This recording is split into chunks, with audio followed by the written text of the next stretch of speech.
Corona आपकी सेहत से खिलवाड़ तो कर ही रहा है, साथ ही देश की आर्थिक सेहत को भी वो बिगाड़ रहा है। लॉकडाउन के चलते रोजगार छिन रहे हैं, काम धंधे ठप पड़े हैं, देश का गरीब तबका डबल मार झेल रहा है। कोरोना कैसे लोगों को कंगाल कर रहा है, इस पर पहले आपको एक रिपोर्ट दिखाते हैं।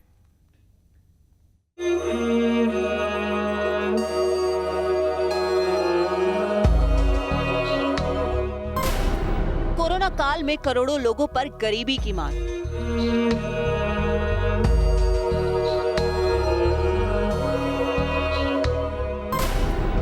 महामारी के बीच पाई पाई के मोहताज हैं परिवार। हिंदुस्तान में कहर बरपा रहा कोरोना सिर्फ लोगों की जान नहीं ले रहा, बल्कि देश के करोड़ों लोगों को गरीबी के दलदल में धकेल चुका है। दरअसल कोविड-19 के संक्रमण को रोकने के लिए लगाए गए लॉकडाउन की वजह से लाखों श्रमिकों को अपनी रोजी रोटी से हाथ धोना पड़ा। मुश्किल के इस दौर में उनकी बचत खत्म हो गई है और वो पाई पाई को मोहताज हो गए हैं।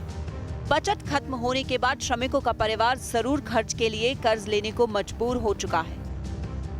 बेंगलुरु की अजीम प्रेमजी यूनिवर्सिटी की रिपोर्ट में दावा किया गया है कि कोरोना संकट की सबसे बड़ी मार गरीबों पर पड़ी है। रिपोर्ट के मुताबिक कोरोना की पहली लहर में पिछले साल मार्च से अक्टूबर 2020 के बीच 23 करोड़ गरीब मजदूरों की कमाई 375 रुपए की न्यूनतम मजदूरी से भी काफी कम हो गई है। रिपोर्ट में ये भी कहा गया है कि शहरी इलाकों में गरीबी 20% और ग्रामीण इलाकों में 15% तक बढ़ गई है। इसमें कोरोना की दूसरी लहर के बाद गरीब लोगों की हालत और खराब होने की आशंका जताई जा रही है। महामारी की मार का असर बेरोजगारी दर पर भी देखा जा रहा है। CMIE के मुताबिक देश भर में कोविड-19 के बढ़ते मामलों के बीच लागू लॉकडाउन और अन्य पाबंदियों के चलते बेरोजगारी दर 4 महीने के उच्च स्तर पर यानी 8% तक पहुंच गई है। आंकड़ों के मुताबिक राष्ट्रीय बेरोजगारी दर 7.97% पहुंच चुकी है। शहरी क्षेत्रों में बेरोजगारी दर 9.78%, जबकि ग्रामीण इलाकों में 7.13% है।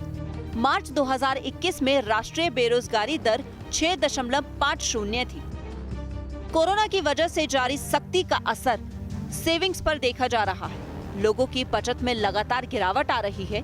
इसका सबसे बड़ा खामियाजा प्रवासी मजदूरों को भुगतना पड़ रहा है, जो कमाई करीब करीब खत्म होने के बाद परिवार का पेट पालने के लिए कर्ज लेने को मजबूर है, क्योंकि उनके पास बचत के नाम पर अब कुछ नहीं बचा।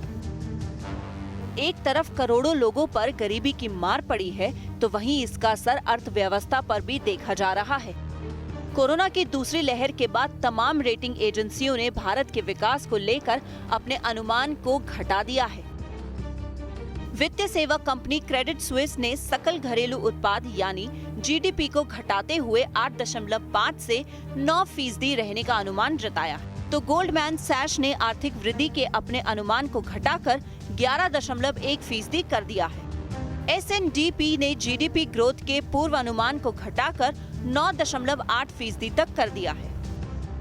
अर्थव्यवस्था की हालत पतली होती जा रही है। इसका असर रोजगार से लेकर लोगों के सेंटिमेंट तक दिख रहा है।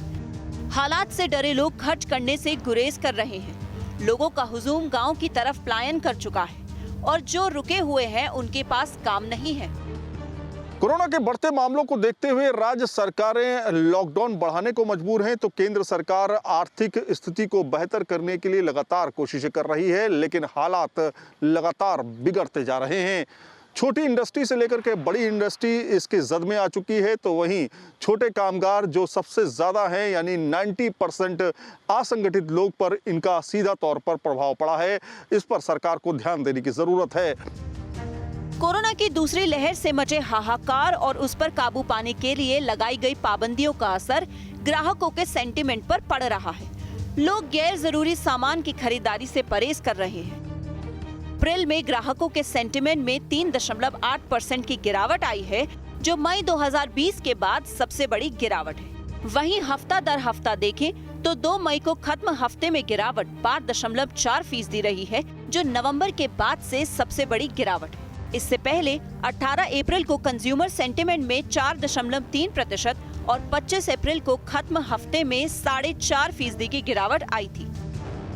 कैट की माने तो अलग अलग राज्यों में लॉकडाउन की वजह से करीब 6 लाख करोड़ से ज्यादा का नुकसान हो चुका है और यही नहीं, बैंक एनपीए बढ़ने की भी आशंका है।